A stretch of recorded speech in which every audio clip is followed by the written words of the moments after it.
sejahtera saudara yang dikasih Tuhan. Saudara, apa pendapat Anda atas permintaan Ibu Yakobus dan Yohanes sebagaimana dicatat di dalam bacaan leksionari pada hari ini, Matius 20 ayat 20 hingga 28. Mari kita periksa Matius 20 ayat 21. Di sini kita menemukan Ibu Yakobus dan Yohanes yang dikenal dengan nama Salome, yang juga adalah saudara perempuan dari Maria ibu Yesus, mengatakan kepada Yesus demikian, "Berilah perintah supaya kedua anakku ini boleh duduk kelak di dalam kerajaanmu, yang seorang di sebelah kananmu dan yang seorang lagi di sebelah kirimu." Matius 20 ayat 21. Saudara, permintaan ini mewakili keinginan banyak orang pada masa itu dan juga masa kini. Ya, untuk memiliki kekuasaan atau menjadi berkuasa. Apakah saudara juga akan menjadi kesal atau marah seperti halnya murid-murid Yesus saat mendengarkan permintaan Ibu Yakobus dan Yohanes ini? Mereka marah bisa jadi karena mereka pun menginginkan kekuasaan, dan mereka tidak rela jika kekuasaan diberikan kepada Yakobus dan Yohanes. Ya, bisa jadi demikian.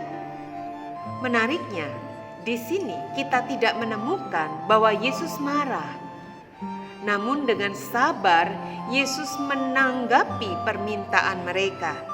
Yesus berkata, "Kamu tidak tahu apa yang kamu minta. Dapatkah kamu meminum cawan yang harus kuminum?"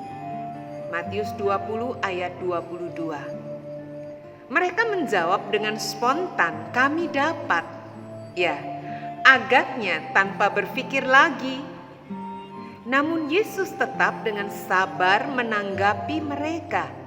Apa kata Yesus? Ia berkata, "Cawanku memang akan kamu minum." Matius 20 ayat 23a. Saudara bisa melanjutkan bagian berikutnya. Kita menemukan, saudara, beberapa kali Yesus menggunakan kata cawan. Ya, apa artinya? Cawan merupakan simbol universal yang mewujudkan banyak hal yang terjadi dalam kehidupan kita. Namun cawan Yesus adalah simbol kehidupan yang diisi dengan penderitaan sekaligus kegembiraan yang dapat kita pegang, kita angkat, kita minum sebagai berkat dan jalan keselamatan. Menarik bukan? Pertanyaannya, bagaimana dengan murid-murid Yesus, khususnya Yohanes dan Yakobus? Kita jadi ingin tahu seperti apa mereka yang berkata, "Kami dapat" dengan lantang ini. Saudara, terlepas dari kenyataan bahwa mereka adalah manusia yang penuh dengan dosa, kelemahan, serba terbatas, tidak sempurna sama seperti kita dapat melihat bagaimana Kristus mempercayai mereka. Dan kelak mereka betul-betul menunjukkan bagaimana mereka setia meminum cawan yang diberikan. Apa itu? Bagi Yakobus, cawan itu adalah kemartiran. Kisah 12 ayat 2 mencatat bagaimana Yakobus menjadi orang pertama di antara 12 murid yang wafat sebagai martir oleh karena imannya kepada Kristus. Bagaimana dengan Yohanes saudaranya?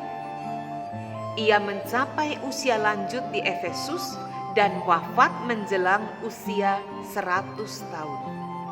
Bagi Yohanes, cawan itu adalah kesetiaan, ketekunan di dalam disiplin hidup rohani di tengah pasang surutnya kehidupan, sampai ia menutup mata dengan setia menjalankan perutusan Tuhan. Saudara, kita melihat ada berbagai macam cawan yang tersedia. Yang paling penting adalah apakah kita bersedia menerimanya atau menggunakannya, atau menggunakan istilah Tuhan Yesus, meminum cawan itu. Yakobus, Yohanes, dan murid-murid Yesus yang lain adalah manusia sama seperti kita, terdiri dari darah dan daging. Namun di tengah segala kelemahan dan keterbatasan, mereka telah menjadi simbol kehidupan yang berharga, serta jalan berkat dan keselamatan bagi orang lain. Bagaimana dengan kita? Mari kita berdoa. Ya Tuhan, kami mau menerima cawan Tuhan dengan setia. Apapun tugas perutusan, panggilan Tuhan dalam hidup kami mau menjalani dengan setia sampai akhir. Kami mau bertekun di dalamnya, agar orang dapat menemukan juga Tuhan melalui hidup kami. Pakailah kami Tuhan menjadi jalan berkat dan keselamatan bagi orang lain, agar mereka dapat berjumpa Kristus melalui hidup kami. Kami mohon, bimbinglah kami ya Roh Kudus. Kami mohon dalam nama Tuhan Yesus. Amin. Tuhan memberkati kita.